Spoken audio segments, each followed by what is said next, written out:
Live for the Friday. All right, we're live for the Friday edition of the Mike and Mario show. It's always good to connect. Had a week or so of conflict schedules or whatever, but here we are nevertheless. As always, Mario, it's good to connect with you. Before we get into all the headlines, a lot of things on my mind, a lot of things in your mind. How you doing? How's everything in your neck of the woods? I'm doing well, thank you. And you told me just before we started you're concerned about all the Texas border dispute, not between Texas and Mexico, but between Texas and DC. Yeah, that is worrying. And the other thing here in the UK, they're talking a lot about war here. They're talking about having to conscript people eventually to fight Putin or any other enemy.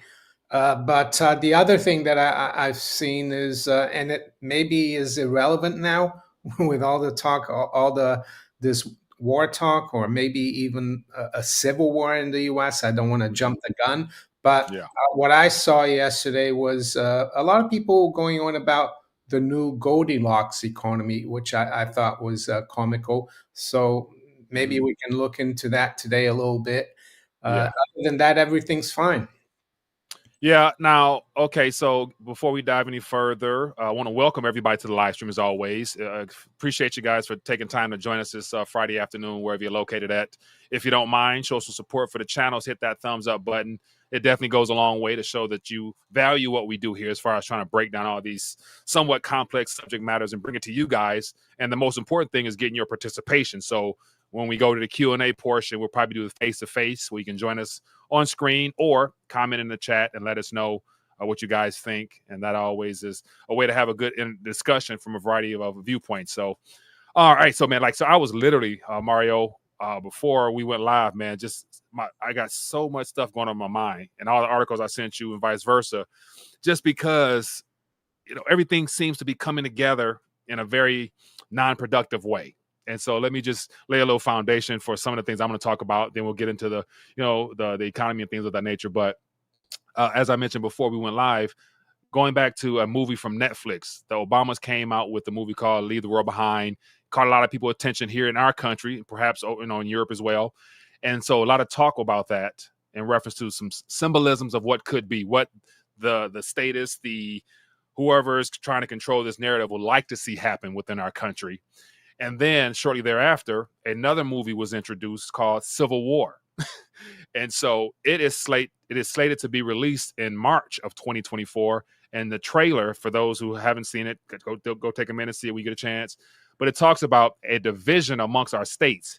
And Texas happens to be one of the leading states, and California, that has issues within our borders here. So it becomes a red versus blue state type of confrontation, to where it just, these type of things here I never taken for granted, because I know that there's ultimately some type of script that they would love to see play out. Okay, now how does that play into the economy?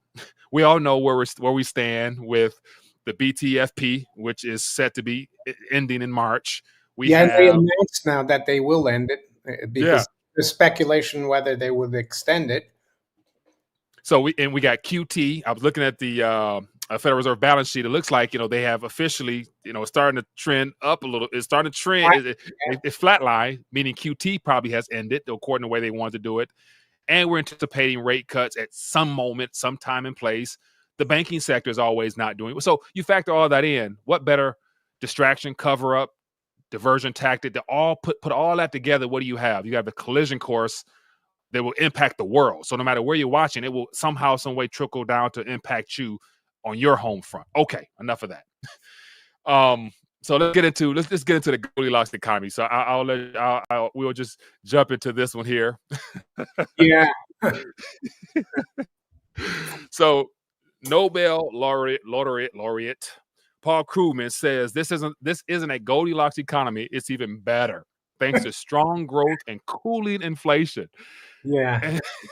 Paul Krugman, by the way, is my favorite Keynesian economist. Not that that's a great compliment to him, to be honest. I guess he's not talking about the debt. I saw someone tweet that for a 2.7 trillion budget deficit, you can buy a really good GDP. Speaking of deficit spending, man, that one article I sent you out, we'll get to that in a minute. But some of the highlights here is this guy, not quite sure what his angle is or what his agenda is, but he's talking about GDP growth and low unemployment figures and all these statistics that we meaning you and I and everybody who pays attention to real contrarian viewpoint slash don't trust the government type of figures, we know that's the complete opposite. Everything's been readjusted. Everything, when you look back, they've already made the adjustments for all their numbers because it was always a lie. But how can a person with this level of education still try to come out and is he paid by Yeah, institutions or funded, or his paycheck comes from these yeah. institutions that He's not an economist. Well, he might have a degree in economics, but I'd say he's more of a politician now than an economist. Because we know they a couple of weeks ago we spoke about how they revised the non-farm payroll down almost 500,000 from January to November last year. We know that there's a record amount of people that have to have more than one job, and that I think 1 million full-time jobs have been lost in the last year or so. So yeah, I mean, Paul Krugman, to be honest, he's a bit of a joke. So to say that we're even better than Goldilocks is, yeah, it doesn't make any sense. And he's ignoring all the debt situation.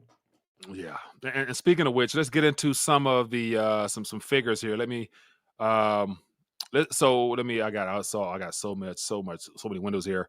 I wanted to we'll just jump into the Fed allowing the BTFP because we talked a lot about that. And I remember towards the end of last year, we kind of ended the year talking about, paying attention to that because that would basically indicate where the banking sector will go, especially the smaller regional banks that this initial program I think was designed to help support.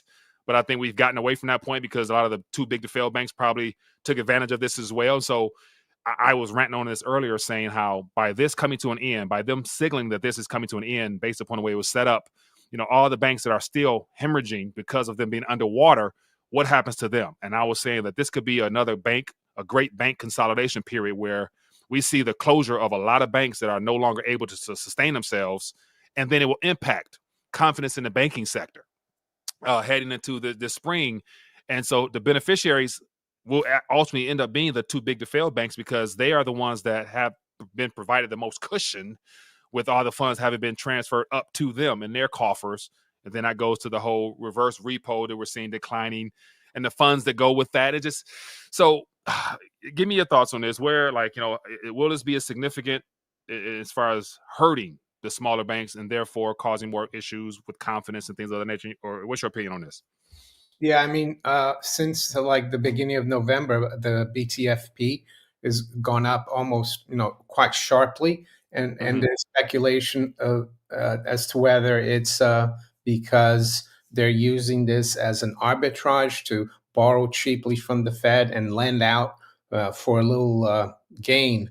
That could be true. So this might not be showing weakness in the banking sector, but I think it's more psychological. The fact that the Fed's pulling that facility might spook depositors. They Mm-hmm. might, because they opened this facility last year in March when the whole Silicon Valley Bank collapsed. Republic Bank had to be taken over, and others Mm-hmm. in order to basically uh, lend 100% of assets that were worth 50 cents, for example. Mm-hmm. So it could be psychological. And the other thing as well, you mentioned the reverse repo is moving lower. It's about 500 billion now. Uh, Mm-hmm. the way it's going, it's probably going to be at zero by March sometime or mid March.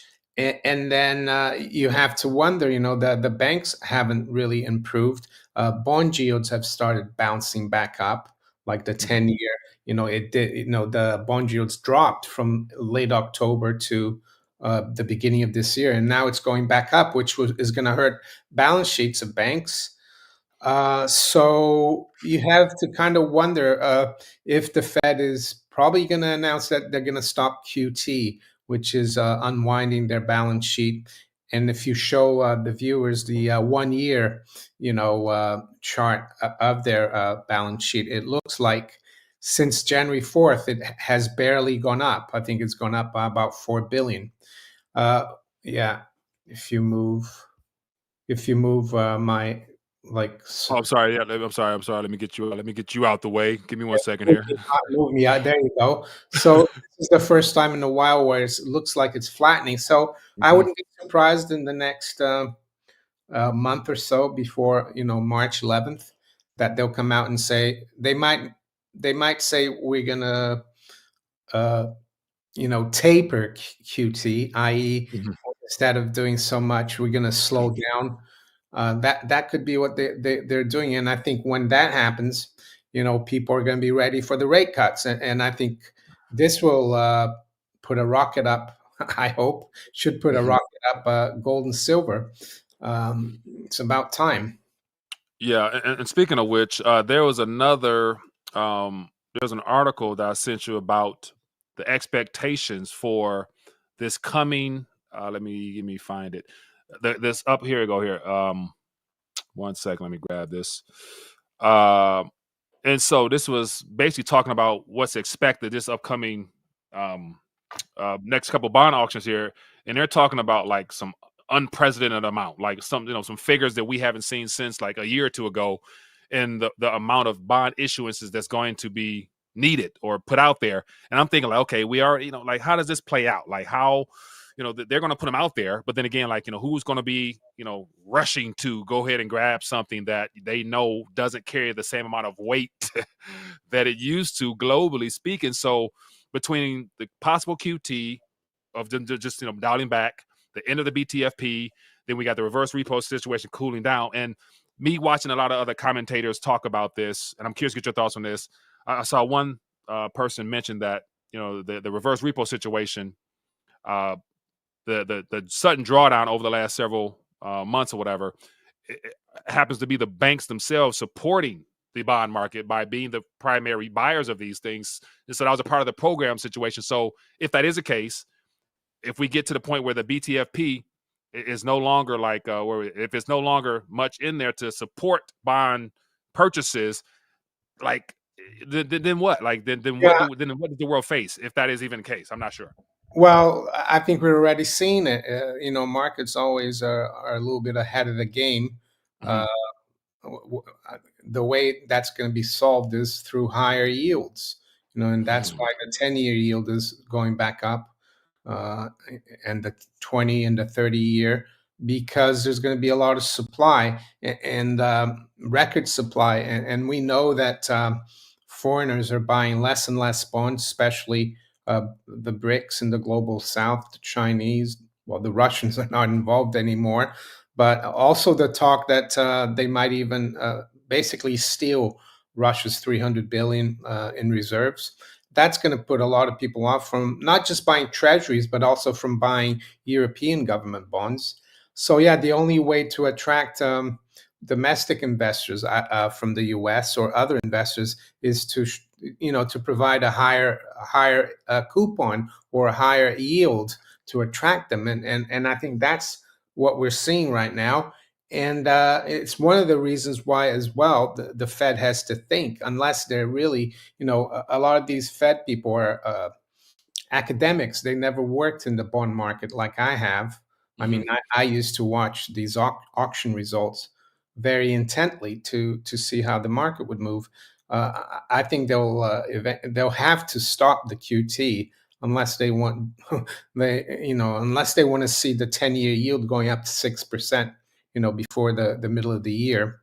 So that's why I think the Fed's going to stop QT, and that will give a boost to demand for treasuries, because they'll be selling less, because the QT basically means that they're selling treasuries, Hmm. that they have in their balance sheet, and they're driving yields higher. And that's why I think also they've stopped, in January to do any QT.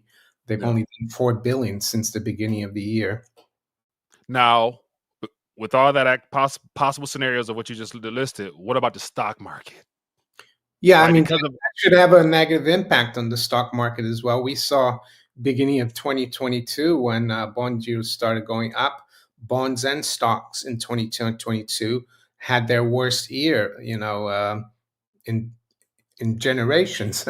Stocks and bonds both fell in terms of price, and I think it will impact the stock market negatively. Um, yeah, and it will impact the government as well. It's going to make their interest payments go even higher. We saw that now it's above a trillion, sorry, interest payments. Yeah, and it will impact the economy. And as I said, I don't think the economy is as good as it is. So it has huge repercussions because it's the cost of credit and money that we're talking about here. Yeah. So I'm just so these are so everything that has been mentioned thus far lays the foundation for why you know something's brewing. There's a lot of uncertainty because we can clearly see how the monetary authorities that be are trapped. Like the mess that they've created is now it's unraveling in so many fashions, and the graphs kind of show where things are heading. And then let me just share. Here's another headline here that Yeah, goes the complete opposite of Paul Krugman. and I So would, even though I don't like the guy, yeah, mean, when he says that, it's true. I mean, he was the Secretary of the Treasury under Bill Clinton, and he was a CEO of Goldman Sachs also in the 90s. And yeah, if he says that, it must be bad because usually these people kind of go along with the narrative. status quo. Yeah. So let me refresh this, but basically, it's just we're in a terrible place. And his I think so. It's either this article or a different article. His suggestion. I don't. I mean, I gotta make sure. I I think his suggestion hike to increase taxes. And I'm thinking like we already the consumer, the government, everybody already kind of in a pinch in a sense, given the economic conditions we're in. Like how could they afford to raise taxes to a already stranglehold economy yeah, in and a stranglehold inflation, economy? inflation's already a tax, isn't it? So Right. yeah, it's the same thing here in the UK. We're in a terrible place.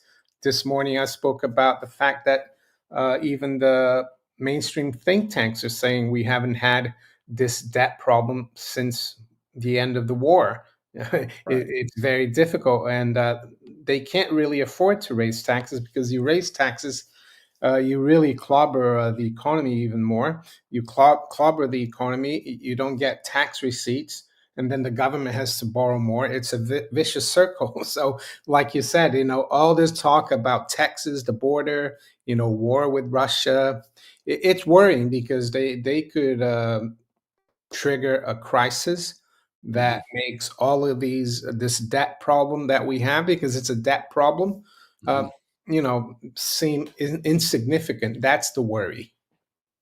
Yeah, and so like that'd be a good segment to kind of like pivot into like, okay, so we've described the problem here. We got former economists saying we're in a terrible place. We got the deficits that are going to continue to balloon here in the U.S. as well as around the world. The only way out is some type of an escape, some type of excuse, some type of event that would lead the monetary authorities to have to pivot and reverse course, and therefore that then we have cut rates and we off to the races as far as the amount of currency that need to be created to support their own issues that they are trying to run from. And so let me go to, I got some more here. It just more talks about the economy. I didn't catch this one, but you sent this one to me on Janet Yellen. Her That's how only, crazy. only regret as a Fed chair is low inflation, and so referring to that that figure that they were always using, that 2% target. She wasn't able to even get that during her tenure as Fed chair, and it's like she regrets that. Like how do you Yeah, regret yeah, an additional tax? Anyway, go ahead. she regrets that she couldn't screw the American public more. I guess that's what it Right. means. And unfortunately, most people don't understand that. Uh, That's the uh, thing. Here in the UK, if you look at the Bank of England inflation calculator from like after the Napoleonic Wars in 1815 to 1914, the average CPI every year was minus 0.1.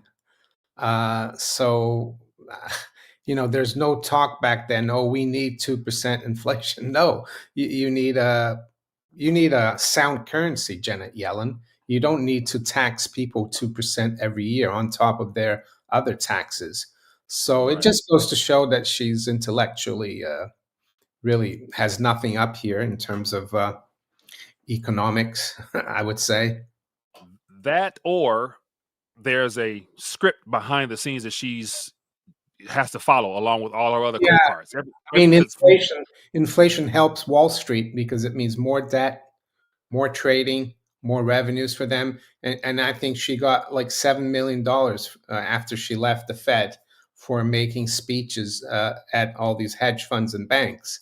So yeah, that's why she regrets it because she didn't give Wall Street enough juice or enough punch in the bowl. That's why she regrets it because she's there. She was there representing Wall Street, and she's representing Wall Street at the Treasury as well, not the American public. yeah. And speaking amongst all the paper or the financial and economic issues, I just took a quick glance real quick and I refreshed my screen to take a look at. We got rumors of war and all types of situations within our own country. We painted a good picture as to why something is brewing, and then look what happens. We got a slam down here, and this is some figures that we amongst all the uncertainty, amongst all the noise, you would think that the metals would, Mm, naturally, if they were allowed to respond in a yeah, I mean, realistic way. gold and silver, they always, the time on your, yeah, I think the time you've got there is like a UK time, is it? Oh, it's New York time. But yeah, every time, the markets open in the States, which is, Hmm. the banks start trading probably at 7, 8 in the morning. That happens. It's really, it's just like clockwork. But I think we need to stop worrying a bit about too much about the dollar price of gold and silver Yeah. because I think we're going to come to a point where it won't matter. You won't have to have, especially if you're talking about civil war or World War III against the Russians. Does it Hmm. really matter? I think what you want is as much physical silver and gold as you can muster and Right. not worry too much about how much fiat you can get for it. Right. I do agree. It's just I check it just Yeah. because No, I do too. it's more of a it's more, well, so a lot of people on my side always talk about, Mike, you talk a lot about get your weight up, man. Look at the price, look at the price. I'm like, it's a patience game, like literally. And so my personal opinion is that, I don't anticipate seeing no astronomical numbers in that department there until we get well through and probably even beyond all this chaos. Yeah. Because during I this process, they want to make sure that that's one thing they keep their boot on. Like they can't allow that to, because there goes their Ponzi scheme. Go ahead. And people might ask, when would you get out of gold and silver? Well, I can tell you when, but it was very improbable that it will happen. It's when, governments would come out and stop spending as much as they do. Uh, from a deficit, they would go to like a balanced budget. Eventually, they go to a surplus. Eventually, they'd pay down debt. They'd stop all wars, bring all the troops home, not just for Americans, but the UK as well. Um, have a like a Nuremberg trial for COVID, the COVID scam. Really Hmm. come out and be honest and do all the right things. Then I would think maybe of putting some of my gold into financing the government. Even then, I probably wouldn't. I Uh, would trust. are you seeing any of that? No, we're continuing to see conflict within domestic in the US, which isn't good at Mhm. all. It's going to spook foreign investors. Here in the UK, we keep sending billions to Ukraine, and now they're talking about wars. You know, uh, yeah, and they've got no intention of cutting down the size of government. So until it all reverses, and I'm afraid to say I don't think it will, I'm gonna Mhm. keep hold of my gold and silver. Yes, maybe one day I might need to. Uh, Liquidate some fiat for an emergency. But if I don't have an emergency, it's the old Gresham's law. I'll keep spending the fiat that I am able to earn. Right. I do agree. I do agree. So as I look at the chat here, I saw someone mention about our thoughts. Let me see. Where is it at? Let me see. If somebody mentioned about Mike Mario, share your thoughts on the melee situation. So we didn't connect Yeah, last week yeah, as a result of that. What, yeah. what was a little bit of your take on that? And I'll share mine. Well, I did a couple of video. I did a video on it in a live stream. Hmm. I did a video and I hadn't listened to his speech, and I apologize for that. And I listened to the speech; it was really good. He explained how free market capitalism and small government in the last 200 years have taken a lot of people out of poverty throughout the West, and he's right. And he noted how socialism and communism have done the opposite. Hmm. Um, my question though is this like staged? Why would he go to the antithesis of libertarianism, which is the World Economic Forum? Uh, you could argue that he's just a controlled opposition, or you could argue that he's courageous and he's really sincere about what he thinks, and he might be. And I think we need to wait and see what he does in Argentina. But yeah, I guess Doug Casey said he thinks he's for real. He lives partly in Argentina, so he knows the people there, and he thinks that he was actually courageous to go up there and say those things to that kind of crowd. So yeah, that's Yeah. No. So I listened. So I saw people's reaction immediately after it happened because there was no good translation that was worth sitting around watching closed caption. So I waited till somebody came out with the English version of him giving this little speech. So I listened to the whole thing and I was very impressed. It was like, okay, sounds good. But then again, like, okay, as you mentioned, he went into the heart of the beast to deliver that speech. That was a public recorded on the World Economic Forum's YouTube page. But then when the cameras go off, then he goes to the private dinners in the evening time and sits down with those same people. And I will find out if he's swayed in some capacity, because that's one individual versus an entire monster of other governments, countries. If the forces that are against him are so strong, it'll take a man that'd be willing to lay it down for his country if he's sincere on bringing a change. And that's where I'm like, time will tell. But he is one. It's maybe two or three figures that talk like that, where they're really willing to expose mm, the things for what they really are on the surface, and not really give suggestions or solutions, but they just point out the problem.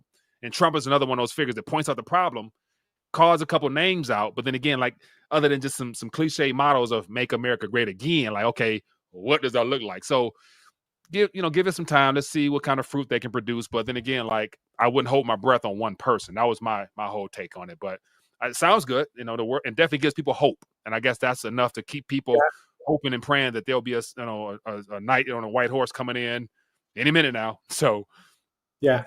that's my thoughts. I see a super chat here. Let me just address this real quick. Abo, if I'm not saying incorrectly, says, "Do you think that this experiment, WF Agenda 2030, will be over soon? I think we will get into a new Cold War, NATO BRICS versus BRICS, instead of a World War III." Well, NATO versus BRICS would be a World War III. Uh, Agenda 2030 should be over by 2030, I would say. Hopefully for them who are running this thing. Yeah. Yeah, what do you think, Mike? Yeah. So the Agenda 2030 encompasses every aspect of our lives. And I don't even think that they've touched half, nowhere near half of the things that they want to really reshape, restructure, or reset, as the great reset, which is what Klaus Schwab is working towards. I don't think we've even seen a fraction of it. So that's concerning, because if what we're seeing now, in my opinion, is just the beginning phases of it, then what would it look like when we get into it? So, long story short, I don't think we're nowhere near where they would like things to be. And so, like, and this is where I get a little, like, I'm iffy. How much of what we're seeing is true resistance rather than a scripted, political theater? And this goes back to what's happening down with the Texas situation. And Mm, so, real quick, I want to touch on like how the events are unfolding. So we had Biden issue to Texas the desire to remove the fences or gates so that people can flood our country. They go to the Supreme Court. The Supreme Court rules in favor of Biden, yeah. and Amy Barrett, one of Trump's appointees, who was considered to be a person who was going to overturn the election back in 2020, she didn't come in. They didn't go that route. And so now we got Biden as the initiator of this craziness on the border. The resistance looks like it's Texas because they're fighting back, which is rightfully they should do that. And then the person who pretty much kicks this off happens to be the Supreme Court by them siding with Biden. So all of this, like, it just seems like it could be a part of a script rather than being a genuine organic movement of activity happening within our country, because where did all these people come from and who invited them in the first place? It goes back to events unfolding under Biden's regime. So it's like, and then to have a movie come out, as I mentioned earlier, called Civil War, that comes out in March, and people talking now about Texas seceding from, from the Union, and you got 25 states now backing Texas, and a former president and Trump calls out states to send National Guards to support Texas. So that could be like some mutiny type stuff. Yeah. So it's just, Well, go ahead. Sorry to interrupt. Texas is the only state that was accepted into the Union through a treaty, the Treaty of Hidalgo, I think, because it was a republic, independent republic. And I heard something that apparently every year they have to readapt that treaty, to Really? keep Texas part of the Union. So it could be very easy for Texas, I think, to leave the Union. I personally think the best thing that could happen to make America great again would be to go back to the pre-1789 America, which was not the United States of America. It was a loose confederation of former colonies. And Yeah. some people might argue, well, you need a strong army to defend the colonies. But the counter argument is that those colonies defeated the biggest empire at the time without being a federal entity, without having a federal entity. So maybe, I don't know, maybe I'm jumping ahead of things. Maybe this could be the breakup of the United States of America Constitution, and you could have all the different states be independent, and Washington D.C. would become like a museum. Which Would be so good. like over time, the more I find out about how this whole government structure has been altered with DC, the region, not necessarily being even considered a state. It's more of an district. right. They Right. took It's a district. from Virginia, was part of the state of Virginia. They took that to build, the District of Columbia. So Right. I think Philadelphia And was the capital before that. so this land has gone through a heck of a reshuffling, and a good chunk of the real history is not even in our history book. So there's a lot of things that most people, our kids now don't even know, like, for sure. And I know a little bit myself, but I'm not even American. I was born in Brazil. exactly. Listen to the American school in Rio, the high school. American history. I enjoyed American history, and then I took more American history at university. So I know about all this. I know that they used to have a president every year. I think the first president of the independent colonies was a guy called John Hanson. So America was on the same model as Switzerland is, and Switzerland is called the Helvetic Confederacy. And no one even knows that. Very few Swiss know who the president is. They change it every year. Yeah. That would be ideal, I think, for the U.S. and not for the U.S. Excuse me, for America and the states, Right. because The states. Yeah. And that's we don't want a federal system. I don't think personally. all right. The abolishment of the federal system would be great, so that each state would be able to actually have their own, because we all have our own governing structure. We all got our own state constitutions. Yeah, that's It right. just so happened that we've been sucked into a conglomerate, and this goes into the whole, the creation of the federal government structure, and how from what I'm hearing, like, it's not even a government. It's more so a single entity under an LLC that is just, it gets so crazy here, man. But one thing about the Texas situation is now we have, the attorney general coming out saying, come and take it. Like when the attorney general posts, what it said, That's this the is Attorney Attorney General General of Ken Texas, right? Paxton. Yeah, Huh? the Attorney General of Texas. Yeah. He's saying, come and take it. What concerns Barbed me. wire fences. Yeah. So I actually just I shared some of my thoughts. Let me bring this up real quick on the Twitter sphere yesterday, just highlighting how we're playing with fire here, because this was a so-called from President Trump's Truth Social account, him calling on, it says here, Trump calls for all willing state governors to deploy their National Guards to Texas and to remove the illegal Wow. back across the border. And so I said, it looks like we have, let me move this out of the way. It looks like we have a former U.S. president calling on states to defy the current administration and ignore the Supreme Court's verdict, no matter what my personal opinion is. And I'm sure Trump enemies will use this against him and try to, quote unquote, hang him for treason. This could get ugly fast, or it could be scripted out perfectly. What better way to put boots on U.S. soil and drive a wedge between the blue-red state divide already? And you And could have, so, if that were to happen, if the other states sent national, I guess, with state militias down there to Texas, and then you National Guard, yeah. national, and then you have federal troops down there, you could see a skirmish. It's So, very easy. I was telling my son earlier, I'm like we're potentially here witnessing something that I've never witnessed in my life, and I've tried to connect all the dots to it. I'm like, well, if you have National Guard troops, which are basically volunteers, citizens, that's there to protect their personal, states or whatever, down there to put more wire to execute the command or the orders of the governor, and then you have the federal government sending federal agents down there. If there is a skirmish between a National Guard and a federal agency over whatever, or infiltrated by some people who are intentionally trying to sow discord Yeah, amongst, yeah, like they did on some January agents, 6th.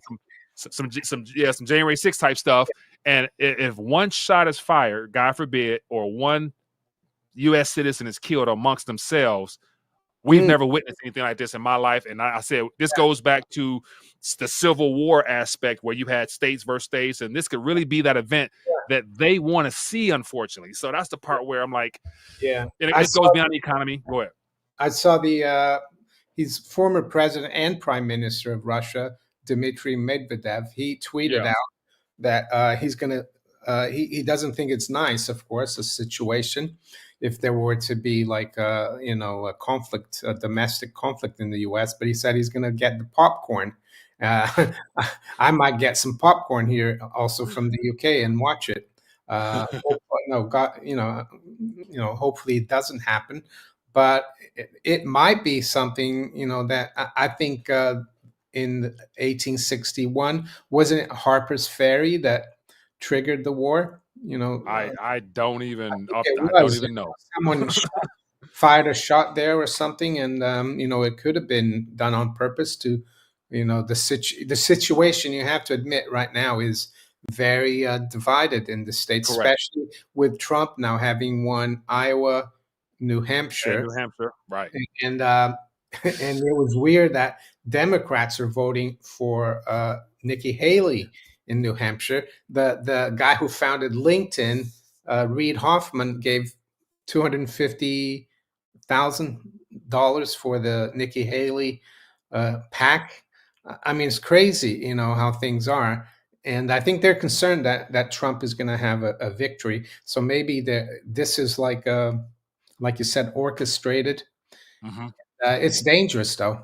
It's very dangerous. But then again, so this is just on the political front, the social front, and we start off talking about the economic ramifications of what's happening. So you can see how it'll be more in their interest, meaning the controlling forces of our government, to have events like this, because it helps cover up what's really happening in Main Street, and it Mm, provides a hell of a cover for the need to now, either no election, or it'll prolong or prevent the possible banking yeah. situation that they're facing, because the government will have to respond by either closing down national security, close down stock markets, or close down this, QE shut down. again, QE again, cut rates. Correct.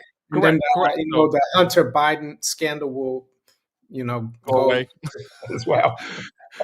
They won't go away, but it won't get coverage. So there's Mm. a lot of things that are distracting us from the primary focus of like, protecting ourselves individually, of course, financially, but then there's so many other ramifications that impacts our lives beyond just gold and silver. And that's why I hit on these things because things can get crazy fast, man. But you want to get to some I still have Yeah, more articles we didn't get to, but let's get to some questions. yeah, let's get some. And Yeah, I think we covered quite a bit already.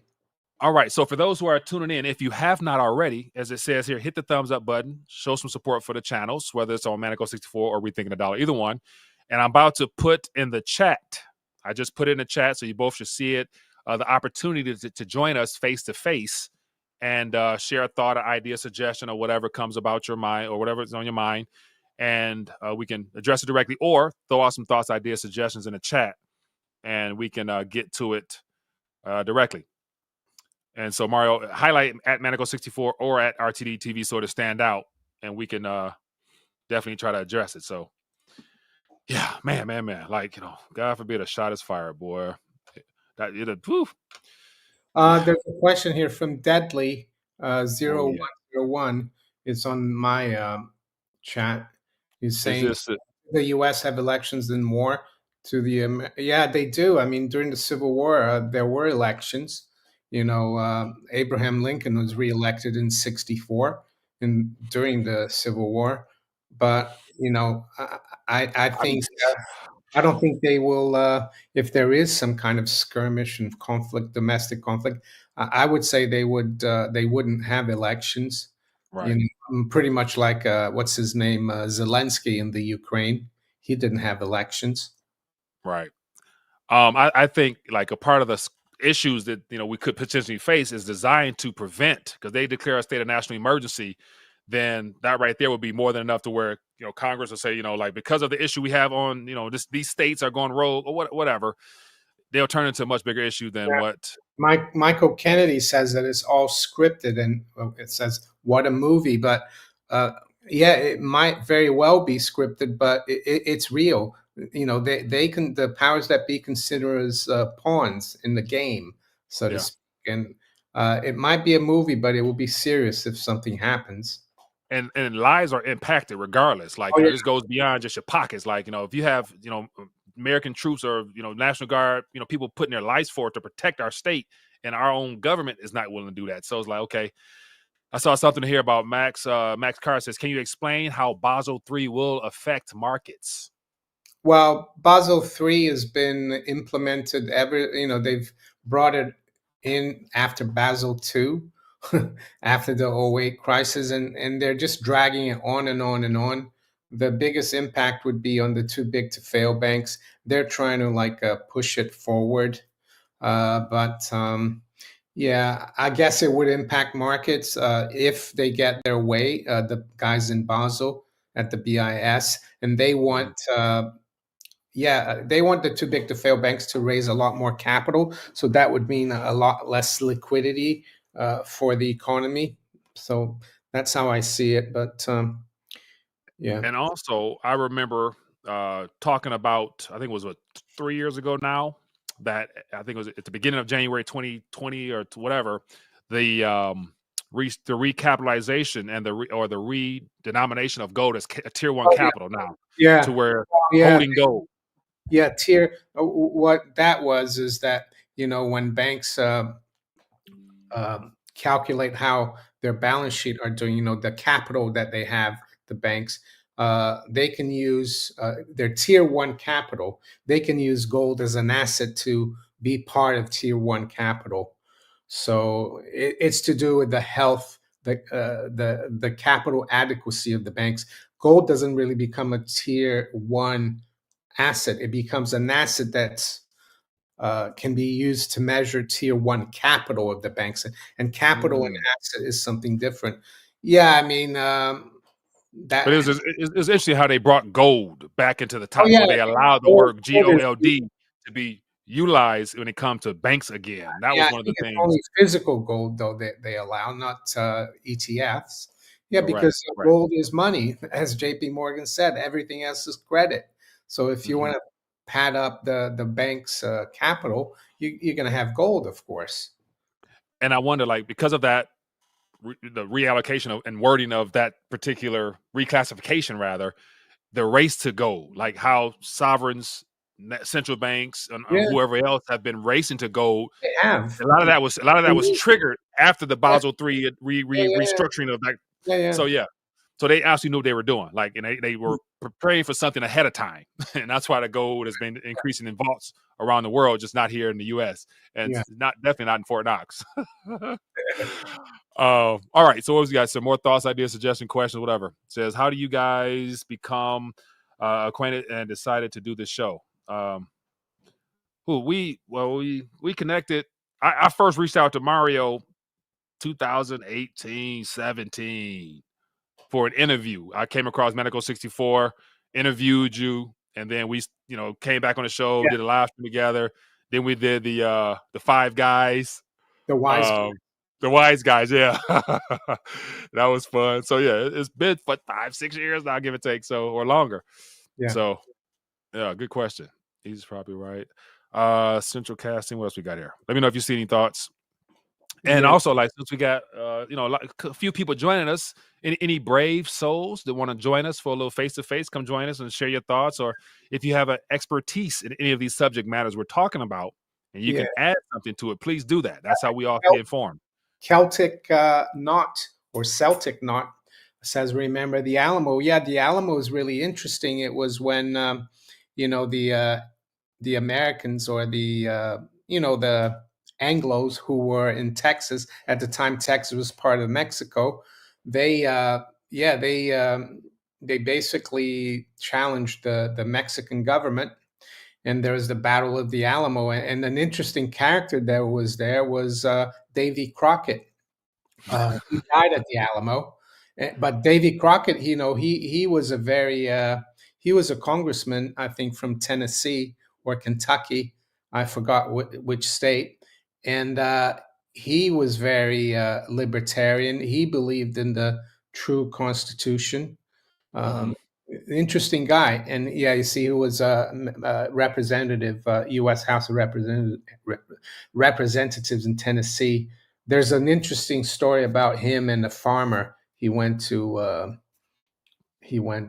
campaign for Congress, Hmm. and um, the farmer was upset that he'd signed a bill to help a fire in Georgetown. Congress gave money for to help people that were affected by a fire, and this farmer said Congress is not supposed to give charity.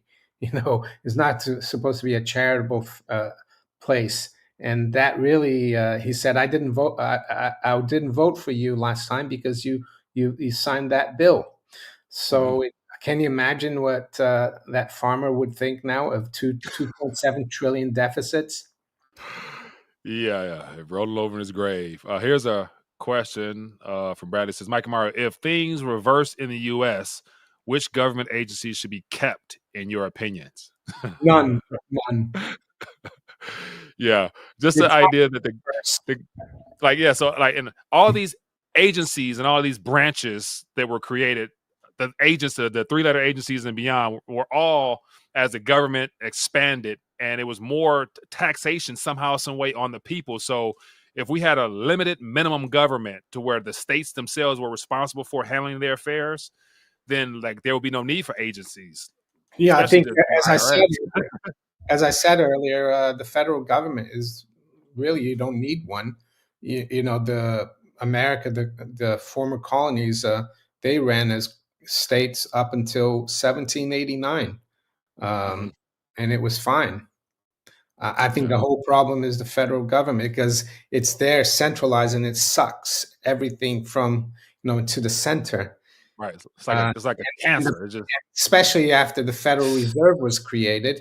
And talking yeah. about the Federal Reserve, I saw that they took out a statue of Thomas Jefferson at Federal Hall in New York yesterday or something. And Thomas Jefferson was it Thomas Jefferson? Yeah. Thomas Jefferson statue removed from New York City Hall after 187 years. Yeah, there you go. And he warned against he said that the bankers were more dangerous than standing armies. Hmm. Yeah. So, yeah, man, interesting. What else we I saw another. I saw a question out there. Where I saw what was it? Question from Miguel. No, okay, I get to another question. Question: If silver spikes, will it go right back down quickly like the last two highs? Get out quick or hold. Yeah. I think next time when silver, has to break 30, which seems really far away now, but if it breaks 50, I think it will fly because there's a 43, 44 year teacup and handle formation. So yeah, I think yeah, they won't be able to keep silver as down as that they have for. So I long. could be wrong, but I'm still holding on to my silver. Yeah, yeah, same here. Like it's my monetary insurance policy. Yeah. So don't plan on having to cash it in, and then I'll continue to add to it bit by bit. Mm. W8 Farm says, I'm in Texas and not liking any of this at all. We fight each other, and the illegals sit back and watch the show. That's another thing. Like the amount of the thousands or maybe millions now of people who were allowed in, dispersed throughout. Like so, Abbott even he bust thousands of the invaders throughout our country, trying to make mockery or trying to make fun of New York. So they bust him and DeSantis. They both bust, use taxpayer funds to bust them to certain parts of it. So Chicago's flooded, New York's flooded.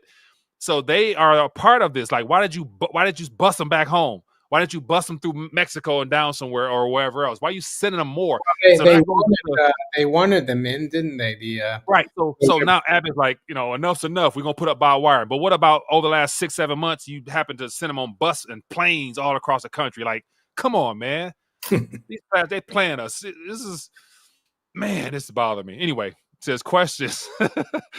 What do you think of other countries adopting the Switzerland referendum voting method in politics? Well, I'll answer that Yeah, I've first. never. I Yeah, spoke to Claudio Grass the other day. He's based in Switzerland. He's a libertarian, sound money advocate.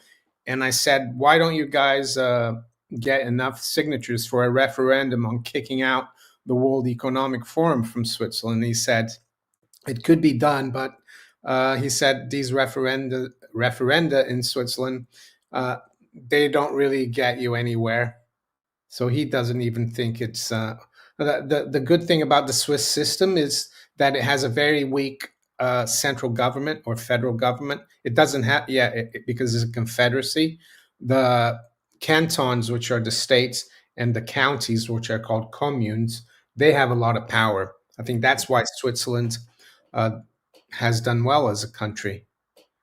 yeah. But think about this: all the major leading entities that are pretty much controlling or a part of the globalist agenda happen to reside in Switzerland. You got the BIS, Yeah, the World Health Organization, the World Economic Forum, the uh, UN, the the UN. UN. Well, Claudio talked to me about that. He said one of the reasons is that uh, the Switzerland has a long history of fighting, like against princes and kings. They started in Mhm. the 1200s, and they're really big, good fighters, and they were used as mercenaries. So a lot of these powers that be, they hired the Swiss, and they try to keep Switzerland neutral because they needed to hire them as mercenaries. So that kind of gave him this neutrality reputation, and also, and that's why a lot of these institutions went there. And he did say though that yeah, it's become very corrupted because of that as well. So it's not perfect. Yeah. Here's a question here. It says, would you guys buy miners? NEM, Gold, AU, and GDX? I If I was going to buy one of those, it would be Newmont, NEM, because they Mhm. have a good dividend, 4.5%. Uh, Gold is Barrick. I think they've got 2.5% dividend. Yeah. Yeah. What about you? Um, yeah. So I don't in particular. I have a couple holdings of companies, but I'm not. It ain't my. I don't. I'm not banking on them. Like I'm not like speculating in that department directly because like a lot of the even some of the companies that I've interviewed, whatever, like they're all small speculative. They're like throwing Yeah, a dart, hopefully something I sticks know. type of companies. So that's why I'm not. And then if it's already established and been around for a while and producing right now, then the chance of them actually making some 10x type gains, like Yeah, so it's not really worth having much of, in my opinion. So I replace that speculation with the crypto space yeah, because it's a long shot, but it could work out. Texas is slowly becoming California, not quite to the extent it is right now in Colorado, but getting there. So yeah, I think like in the next literally February. So okay, I think about this, Mario. This is another thing I was thinking about. I'm not sure. Did you read that Google letter about terms of service changing because of an event? Remember I mentioned that a couple weeks ago. So I shared a screenshot of that with I was during one of my rants, and I was like, okay, so Google's telling us that during an event they will further protect themselves by not allowing certain narratives to be spread. I'm like, so why February? And then we have all this other stuff we've been talking about, as if like they are aware possibly of some things that could be scheduled or planned after February that they want to stay on top of, meaning that they won't allow people to freely just inform according to the truth rather than having people out there spreading so I'm thinking like, okay, like just too much stuff just lining up yeah. and doesn't It really makes feel you think like they're preparing for another, not COVID exactly, but something really big that they, there has to be the right narrative, right? right. And so it's for a publicly traded company of that size to put out a disclaimer saying that they're changing terms of service to the millions of creators out there about an event and wanting to control it. I'm thinking like, okay, like, so, some people say, oh, conspiracy. No, but, like, what event are they talking about? So be on Mhm. the lookout, stay prepared, stay prayed up, Yeah, make sure you are doing the best you can to protect you and yours. What else you got here? Here's a little thought here. It says, First Majestic Silver and Barrett Gold I got in miners. I really wish I got physical instead of miners. yeah. Yeah, never. It's not too late. It's not too late. It's not too late. Question from X says, thoughts on paying fast food workers $20 in California. Also thoughts on tipping at restaurants. That is a major. That is something. Well, the thing is, $20 is not what it used to be. So $20 is like $10 5 years ago. So Right. We have so outside of discrepancies throughout different states on the minimum wage. Okay, sure, the liberal left, they've already cranked up they've shot past of fight for 15 movement that was becoming popular 3 or 4 years ago. Now it's give me 20, and so they're laying off workers heavily in those certain fast food chains, cutting back on certain luxuries they offer, like free delivery, all that stuff being cut. So it's gonna be a problem. But about tipping, so now they have on the proof of sales or whatever. You can, when you set up a tip, they do it at gas stations now. You can leave a tip when you pump your own gas. They ask if you want to leave a tip. So are they ask for they tips you think everywhere, they're huh? gonna tip you? No, you tip them, and that's the thing. Like they ask for tips everywhere. I mean, as for the minimum wage, we have one here too. I think that it's a bad idea because it means the government is setting, you know, telling people what to do, what to Mhm. charge, and it hurts more the small mom and pop business because they can't compete with the corporations. But even the corporations sometimes can't afford it, and that's why they're automating everything. Mhm. But I can understand why people want to get paid more because the dollar, contrary Works to again. contrary to Janet Yellen, who thinks we need more inflation, has been inflated away like yeah, like a cheap suit, I guess. Right. Oh, man. We live to see another day. All right, so what we got? Approaching the end of January, and like we just laid out a lot of things that are on the forefront. So just wait and see, and in the meantime, enjoy, you know, the blessings you do have. Because if you're tuned in, then definitely you're in a better position than 80, 90% of the rest of the planet. And so, yeah, thank God for what you do have.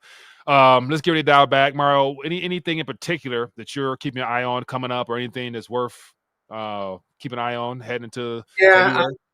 I'm looking at the bond yields. That might Mhm, sound boring, but I think it's important. The 10-year yield, they seem to be rising quite fast mhm, this year, and I think that could be bad for the for everything. But and also, of course, all the talk of war. Not just in the U.S., maybe a civil war, but also here in Europe. A few weeks ago, Sweden said they're scared of Russia. mhm, Now here in the UK, they're saying that they're going to have to recruit 500,000 people for the armed forces. They're mhm. really playing up this war.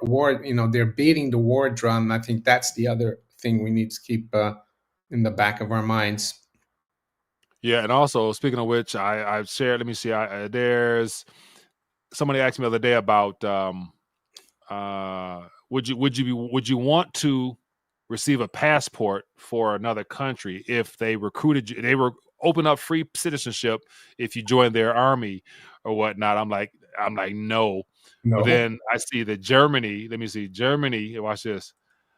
Germany is doing something similar to that. Let me bring it on the screen real quick. So I'm like, definitely when times gets tough, they need more bodies. They change the rules and maybe give the there. luxury, the privilege. Maybe So it with says the. Germany. Go Yeah. ahead. Sorry. Go ahead. I No, interrupted you. no, this the article that came out. Germany weighs allowing foreign citizens into their army, and so of course to sway people to do that, they're offering some things that The citizenship. makes it worth their while. Yeah, So maybe next year we'll have a Texas passport. I'm not sure what it's good for, but because then Well, they'll have to have their own military, their own money supply, and of course they got maybe the depository there. the gold depository. Yeah, who So I knows? mean, but then again, May- like Maybe I'll immigrate to the Republic of Texas or something after the war ends, of course. after everything blows through, yeah, because it's gonna be the cleanup efforts for this entire country will be it's gonna take several years, but all right, people, we over an hour, man, but then so much was covered. We appreciate you for blessing us with your presence. If you haven't, make sure you hit the thumbs up button, show support. Make sure you click the bell notifications for both channels so you can stay plugged in when we drop stuff. And other than that, enjoy your weekend. Stay safe, stay blessed, and enjoy what God has given you, man. Be blessed. See you